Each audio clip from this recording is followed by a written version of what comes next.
nang ni bolin wazo na ong kipening hi pasyanin topa wazo na nong amen hallelujah topan wazo na ong ngap nong tungang pekintahi wachanga ki abding pakisamo amayang paila jesu meta topa hallelujah ke wazo na ong pian tuni chi ki abna kinai khamni hallelujah amen wazo na jesu chi lachak to topa min phat khamni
hang Jesus, sina tuan chili na kwa zopa.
Guazona Lasaning Tobamaya.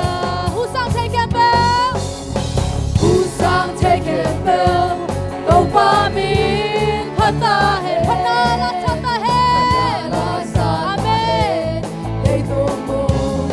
Hebelwa Gizehe. Let them be Hebel. They don't be Hebel. We was one pizza. Hanala Satahe. They don't move. Hebelwa Gizehe. Wazonato ato kinzohi. Satan tung wazo kinzohi. Sina hepan aswata zohi. Tung nun tang na kanga zo zay suhangi. Suatang na takalamhi. Suatang na takalamhi. Amen. Lundang na tokaonghi. Suatang na takalamhi. Lundang na tokaonghi. Tobamaya. Yeah, yeah, yeah, yeah. Yeah, yeah, yeah, yeah. Yeah, yeah, yeah, yeah. Yeah, yeah, yeah, yeah. Guazona Lasani, Tobamaya. Usang take bell, Tobamin Patahen, Hanala Satahen, Letungo, Kembel Wagizehe, Leitung mi Kembel, we was one pizza. Hanala Satahen, Letungo, Kembel Wagizehe. Wazonato ato kinzohi. Satan tung wazo kinzohi. Sina hepan aswata zohi. Tung nun tang na kangaso. Say suhang, hallelujah. Swatang na tokalami. Hey, hey, lundang na tokaongi. Oh, swatang na tokalami. Lundang na swatang na to. Swatang na tokalami. Swatang na tikhebeto. Lam siya dyan tong mapani. Swatang na tokalami. Lundang na tokaongi. Tobamaya. Yeah, yeah, yeah, yeah. Yeah, yeah, yeah, yeah.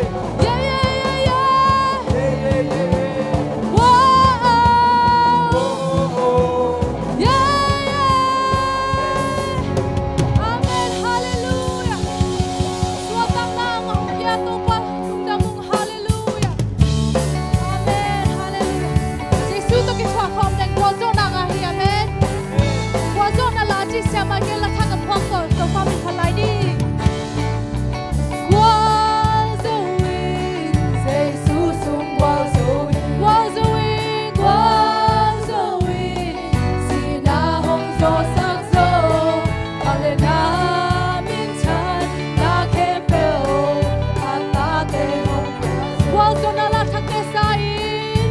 Guazo na latag desain. Namin topa pati. Topa to kichwa dinin mo. Topa to kichwa dinin mo. Nakaswan na bewa. Natoli na lupjang inzo. Puswak suntung na. Hallelujah. Kapate dong kyang kay dahon na bahagi. Nagwazo na suni bang hong tang din. Hallelujah. Ang din na lumgang din. Wazo win. Wazo win. Sa isusong wazo. Amen. Wazo win. Hallelujah. Sinahong so sakso. Namin chan. Nakepeo. Natatehong wazo. Wazo na latag desain.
Hey,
Hallelujah, lungdam na ko ni.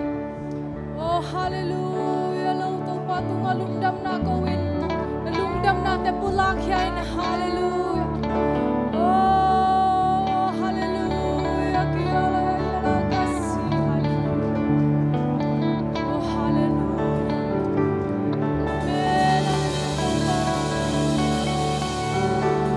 Gina hangin mo pa.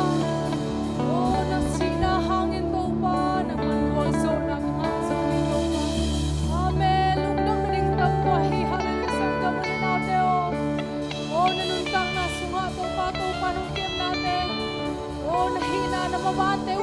Waso na ang piyatay ito pa. Amen. Hallelujah. Oh, riyalaya kasi. Hallelujah.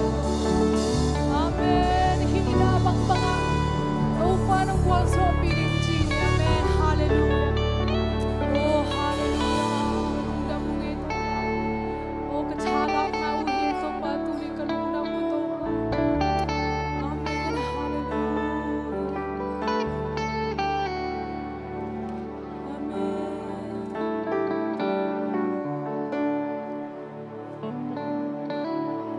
Oh, alam ng inalyan. Oh, lamdang inalyan. Calvary panin hong luang. Hallelujah, praise the Lord. Ilundam na tang tu igual zona sutini. Oh, lamdang inalyan kesunga. Hallelujah, kialala kasi. Oh, lamdang inalyan. Oh, lamdang inalyan. Calvary paninong. Amen. Hallelujah. Praise the Lord. Ilungdam na tang tu igual zona sutini. Oh, lamdang inalyan kesunga. Amen. Hallelujah. Lungdam mo'y hallelujah. Oh, lamdang inalyan kesunga to pa. Kung manay kalungdam mo ito pa. Oh, hallelujah to pa. Kalungdam mo ito pa. Amen. Yalala kasi. Yalala kasi. Oh, hallelujah. Amen. Hallelujah. Amen. Amen. Hallelujah. Oh, hallelujah. Oh, hallelujah. Kauto to pa. Pulang yaw ito pa. Kahina ito to pa. Nang mahoy na to pa. Pulang yaw ito pa. Kalungdam na ito pa. Tamroy ito pa. Nahoy na hangin. Hallelujah. Amen. Amen. Yeshu. Gusto mo kalungdam ito pa. Nung kichwa piya to pa hunte. Nang manalazang atop. Nung umlay hunte. Nung umpi na ring Yeshu. Gusto mo tukungeni.